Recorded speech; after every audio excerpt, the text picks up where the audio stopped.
Bom, voltando, pessoal, dividi em duas essa aula para não ficar vídeos tão longos para vocês.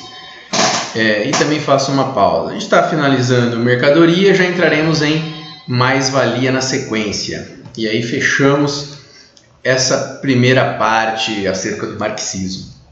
Lembrando que na semana que vem as aulas serão sobre o manifesto do Partido Comunista, ou manifesto comunista, como queiram. Vamos lá.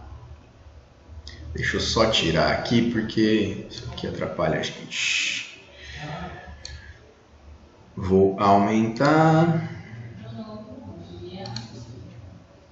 A gravação está aqui, vou deixar no canto. Beleza, pessoal. Então o mercado onde as trocas e a circulação das mercadorias acontece. Mercadorias palpáveis ou serviços, né? Produtos ou serviços. Então a força de trabalho é transformada em mercadoria. Olha só. No capitalismo, a força de trabalho é transformada em mercadoria. As pessoas são transformadas em mercadorias. E a partir do aumento da especialização, a coisificação acontece. Lembram do exemplo que eu dei? Lendo um texto outro dia, uma reportagem, a manchete era assim: tantas pessoas foram desligadas da empresa. Desligadas? As coisas são desligadas, o robô é desligado. Enfim, já chegaremos acerca dessa questão em Marx. Porque Marx também é filósofo, né? Além de economista, cientista político, por aí vai. Mas a força de trabalho tem peculiaridades que as outras mercadorias não têm. Por exemplo, é a única que produz mais riqueza que seu valor de troca. O seu valor de troca está onde? No salário. Ela consegue produzir mais riqueza que o seu valor de troca. E é aí o que Marx vai chamar de mais-valia. O salário, né, é um salário de subsistência e reprodução. Para quê? O trabalhador consiga sobreviver e também para que ele se reproduza, já que o sistema capitalista depende do consumo. Então é necessário que as pessoas consumam e também que essas pessoas depois retornem ao mercado de trabalho. Para quê? Para vender a sua força de trabalho. E vai virar um mercado. Você vende a sua força de trabalho. Se você não é dono dos meios de produção, você vende a sua força de trabalho. Vamos lá para a citação da página 46. As relações de produção capitalistas implicam na existência... só um minuto. Um toque de clássicos, como vocês já sabem. As relações de produção capitalistas implicam na existência do mercado, onde também a força de trabalho é negociada por um certo valor entre o trabalhador livre e o capital. A força de trabalho é uma mercadoria que tem características peculiares. É a única que pode produzir mais riqueza do que seu próprio valor de troca. No entanto, a força de trabalho não foi sempre mercadoria. O escravo não vendia sua força de trabalho. Do mesmo modo que o boi não vende seu trabalho ao lavador. O escravo é vendido de uma vez para sempre, como força de trabalho a seu amo. É uma mercadoria. Ela é uma mercadoria, mas sua força de trabalho não é uma mercadoria que lhe pertença.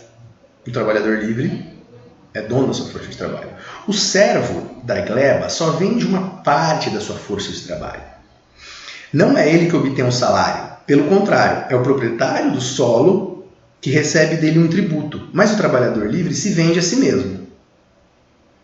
Nós, acredito que a grande maioria aqui em sala de aula, aqui em nossa sala de aula, leiloa 8, 10, 12, 15 horas da sua vida aos proprietários de matérias-primas, instrumentos de trabalho e bem de vida. Mais adiante, acho que até com o livro do Piketty, Capital no século XXI, há discussões interessantes acerca disso, né? Porque muitos trabalhadores estão perdendo a noção do tempo. Eles trabalham 8 horas na empresa, né? No que está lá a lei, vão para casa e continuam trabalhando aqui, no notebook, no celular, e não se dão conta de que seguem trabalhando. Muitos não se dão conta disso. Enfim, são discussões que a gente vem ver mais adiante. Opa! Então, já que a força de trabalho é uma mercadoria e ela é explorada, o que vem a ser isso? Onde está essa exploração? A exploração está na mais-valia. Valor produzido pelo trabalhador além daquele necessário para pagar o seu próprio salário. É o valor adquirido pelo capitalista a partir do excedente de produção. Tempo de trabalho necessário versus o tempo de trabalho excedente. O trabalho excedente cria valor somente para quem? Ao proprietário dos meios de produção, que vai acumular cada vez mais. E essa acumulação é crescente, porque a burguesia apropria-se da mais-valia, não fica com o trabalhador. Então, o trabalho não pago apropriado pela burguesia permite a acumulação crescente do capital, extraído na produção e finalizado na circulação, né? Não basta só a produção. Na circulação é que ela fecha o ciclo da mais-valia, se assim podemos dizer. Salário. Eu coloquei um exemplo para vocês aqui. Vamos lá. Suponhamos essa trabalhadora de uma indústria têxtil. Olha lá, várias máquinas, né, de costura aí. Sei, são biquínis, o que está sendo produzido aqui. Mas vamos lá. Vamos supor que o salário desta trabalhadora seja de R$1.000, para facilitar as contas. E ela produz em 10 dias 50 peças que, ao serem vendidas, ao circularem, e o lucro já for auferido, o valor que o dono dessa indústria recebe só dessa trabalhadora R$1.000. Ela já pagou o salário dela. 10 dias trabalhados. Só que ela trabalha 22. Suponhando aqui... Supondo, que coisa feia.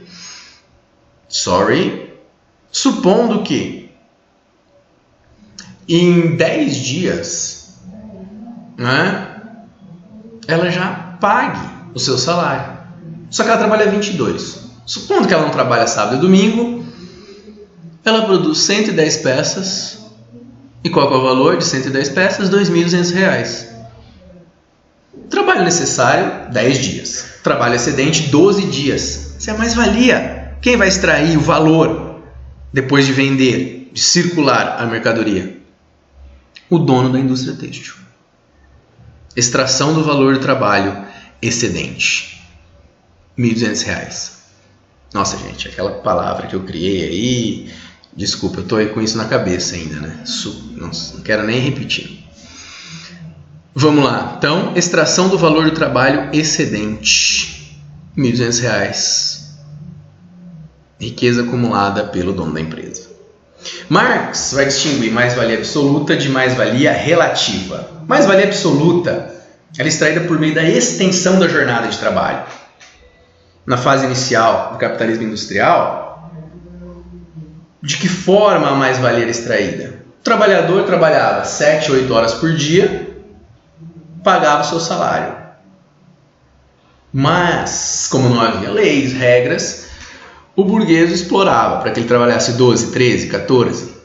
Os relatos são crianças trabalhavam e por aí vai. A desumanidade na fase inicial era gigantesca. Então você tem a mais-valia absoluta. A mais-valia relativa advém da renovação e do incremento da tecnologia, já que a produtividade é aumentada. Por isso a relevância para o marxismo das revoluções industriais. A tecnologia faz aumentar a produtividade. O mesmo trabalhador consegue produzir maior quantidade na mesma quantidade de horas, quantidade de mercadoria na mesma quantidade. Ele não precisa mais trabalhar 12 horas por dia. Ele trabalha 8 horas por dia e produz 50 peças. Com uma máquina melhor, em 8 horas por dia ele produz 100 peças. Só que o salário dele não aumenta proporcionalmente ao aumento da produtividade.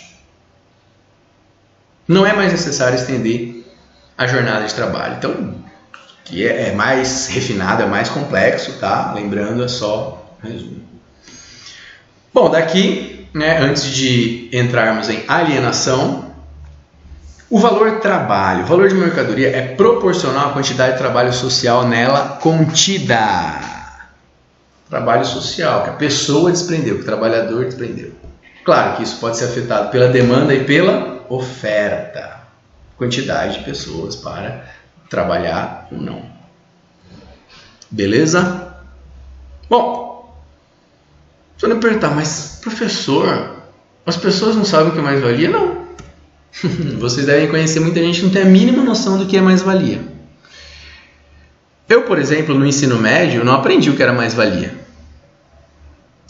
Se eu fosse, depois na universidade, na graduação, eu aprendi o que era mais-valia.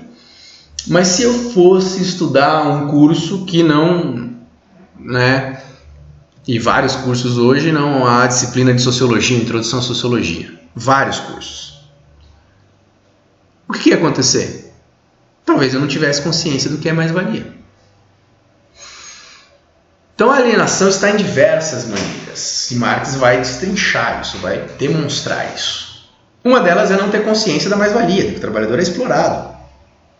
Né? Muitos trabalhadores são explorados porque trabalham além das 8 horas lá. Então já tem extração da mais-valia ali, ele chega em casa e ele continua trabalhando. A especialização, aí a explicação de Marx, a forte separação que acontece no desenvolvimento do capitalismo, então o artesão dominava todo o processo produtivo, tinha noção de todo o trabalho, tempo gasto, tempo necessário para produzir a cadeira.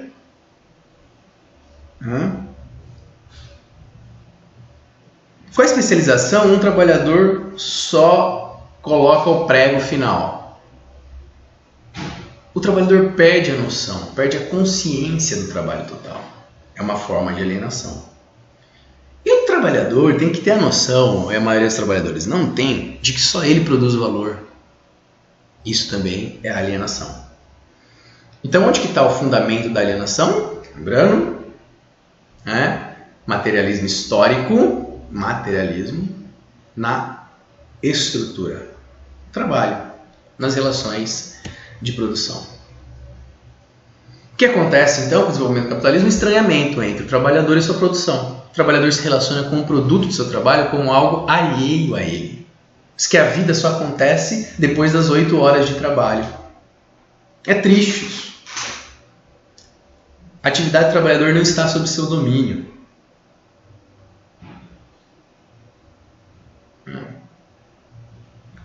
Quem gerencia tem mais noção do trabalho total do que aquele que só aperta o parafuso.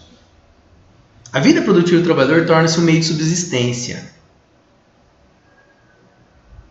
Eu vou adiantar aqui, né? Mas a realização pessoal e o bem-estar, onde estão isso? A alienação leva a isso. O trabalho não tem mais relação com a realização pessoal e com o bem-estar. Eu vou passar para vocês um vídeo breve, né? Aguenta aí, pessoal, são 2 minutos, né? E depois uma citação também na página 52 que esclarece um pouco mais isso, né? Elementos para deixar mais dinâmica a nossa aula. Só um minutinho.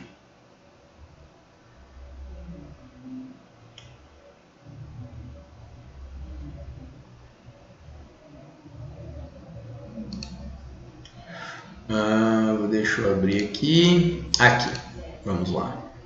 Vocês já devem ter ouvido falar do filme Tempos Modernos de Charles Chaplin. Ele está avaliando este período. E olha o que ele diz, né? E a alienação está aqui. Ele vem demonstrar. Então esse é o pensamento crítico que eu falo para vocês. Tempos Modernos, de 1936, é um marco na filmografia de Charles Chaplin. A linha de montagem da fábrica que o filme retratou havia acabado de nascer na época em que viveu Karl Marx. Marx era alemão e viveu de 1818 a 1883. no século XIX, período em que o capitalismo industrial estava se consolidando na Europa. As máquinas se disseminavam, operadas por trabalhadores assalariados.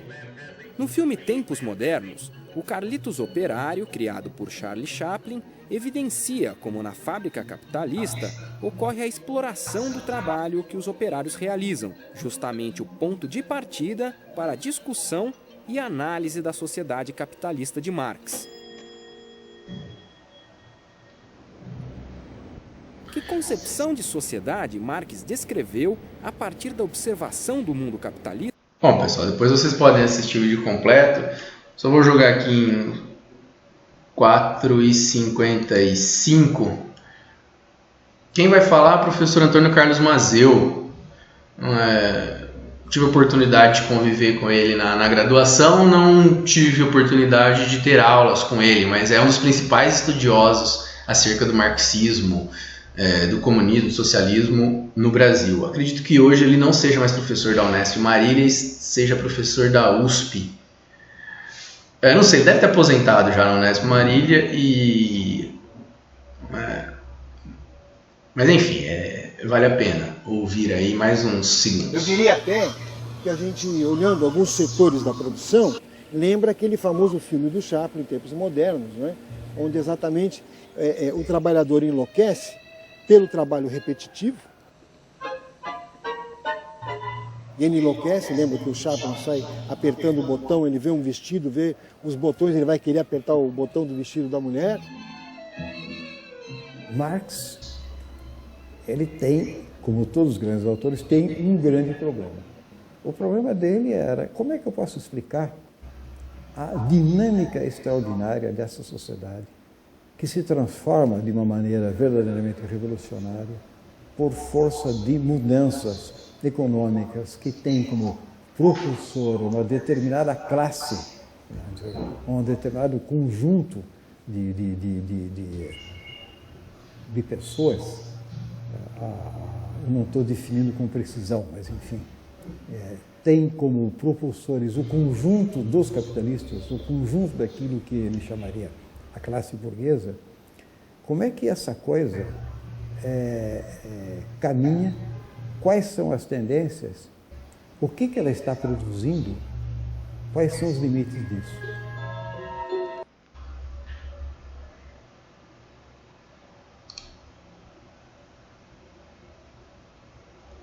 Aí, pessoal, vale muito a pena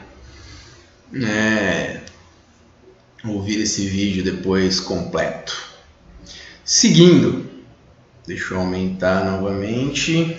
Temos a citação na página 52, mas eu vou abrir aqui em slide. Então, a alienação está aqui, né?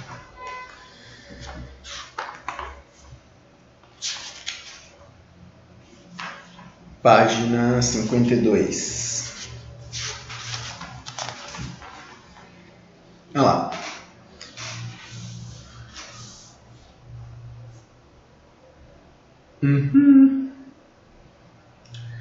Portanto, do mesmo modo como o operário se vê rebaixado no espiritual e no corporal à condição de máquina, fica reduzido de homem a uma atividade abstrata e a um estômago. Só trabalha para comer. Por outro lado, o trabalho produtivo acaba por tornar-se uma obrigação para o proletário, o qual, não sendo possuidor dos meios de produção, é compelido a vender sua atividade vital, que não é para ele mais que um meio para poder existir. Ele trabalha para viver. O operário nem sequer considera o trabalho como parte da sua vida. Para ele, é antes um sacrifício. É uma mercadoria, que Marx, escrevendo. É uma mercadoria. Por isso o produto de sua atividade não é tampouco o objetivo dessa atividade. O que o trabalhador produz para si mesmo não é a seda que tece, nem o ouro que extrai, nem o palácio que constrói. A alienação está aí. O que produz para si mesmo é o salário. Essa é a grande crítica, Dito de outra maneira, o trabalhador e suas propriedades humanas só existem para o capital. Seguindo. Então, a desumanização do proletário o torna refém das relações de produção. como eu já disse, e a realização pessoal e o bem-estar. Cada vez mais as pessoas estão coisificadas. Exploração mais desumanização, emergência de um processo revolucionário. Marx coloca aqui. O nível de exploração e a desumanização é tão grande que vai levar a um processo revolucionário, já que a luta de classes, o choque, o embate, vai fazer com que, quando esse trabalhador alienado tomar consciência, então, deixar de ser alienado, tomar consciência de que é explorado, da mais-valia, de tudo mais, de tudo que estamos estudando aqui, este trabalhador vai entender que, para superar a sociedade de classes, é necessária a revolução. Já dei a resposta. Então, a superação da sociedade de classes, da alienação burguesa, só vai acontecer por meio da revolução. Para a gente fechar, e lembrando, na semana que vem faremos um plantão de dúvidas. Quais são as novidades em Marx? O que ele trouxe de novo? O Marx, ele mesmo coloca, né? O que eu trouxe de novo foi demonstrar que é Marx, né? Que a existência das classes só vai unida, né? Só existe em determinadas fases históricas do desenvolvimento da produção. Ele está analisando aquela sociedade de evolução, né? Com as dificuldades em entender isso. Que a luta de classes conduz necessariamente à ditadura do proletariado, já que o número de trabalhadores é muito maior do que o de burgueses. Que esta ditadura em si mesma não é mais do que o trânsito para a abolição de todas as classes e para uma sociedade sem classes. Lembram lá daquele esqueminha que eu coloquei para vocês?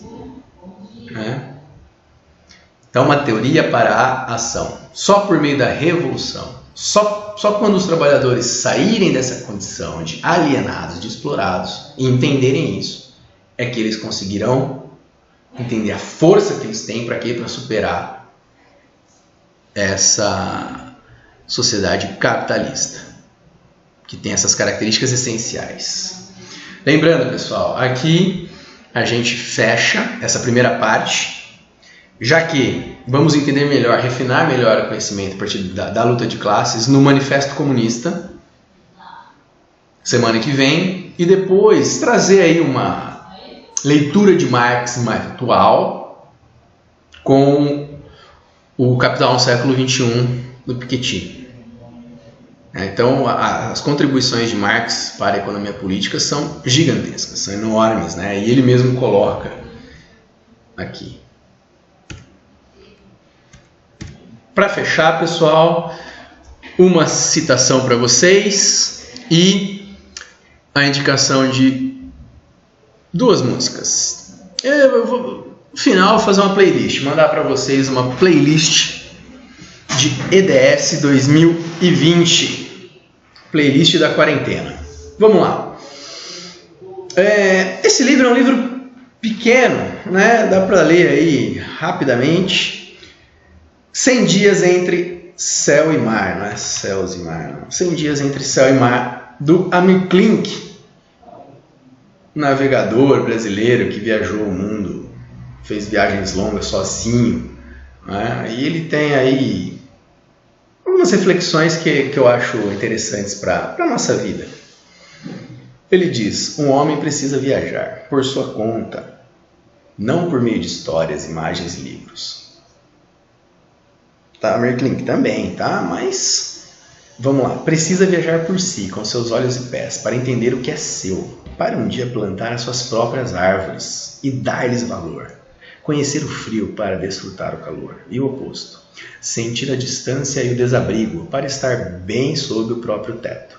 Um homem precisa viajar para lugares que não conhece, para quebrar essa arrogância que nos faz ver o mundo como imaginamos, e não simplesmente como é, ou pode ser, que nos faz professores e doutores do que não vimos, quando deveríamos ser alunos e simplesmente ir ver.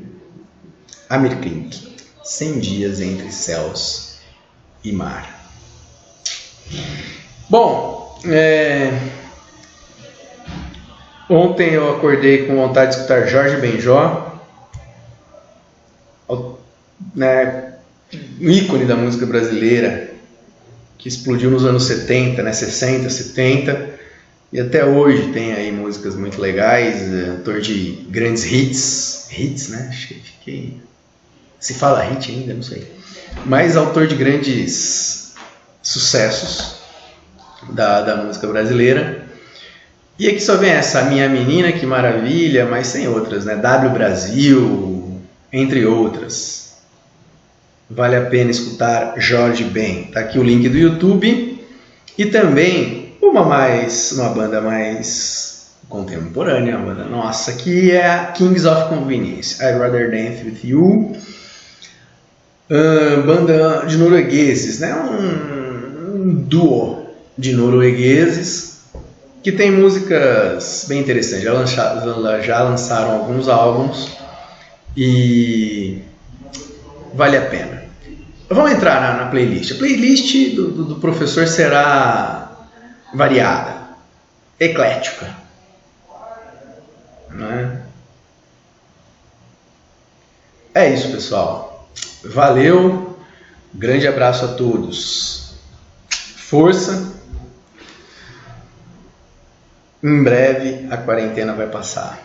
Em breve esse isolamento social vai passar. Infelizmente, o Poder Executivo é responsável e estamos sofrendo as consequências agora, né? Ouçam os cientistas. Indico um amigo meu que é professor lá na Unesp em Marília. Foi meu contemporâneo lá. O fisioterapeuta, cientista da área das biológicas, Vitor Engrácia Valente. Um mês antes da gente bater o número de mortes que temos, infelizmente, ele praticamente cravou, né? Praticamente acertou. Porque a ciência busca entender a realidade, ela não quer distorcer a realidade, por mais que seja triste, é isso. Então busquem Vitor Engrácia Valente, vale a pena. Grande abraço. Força.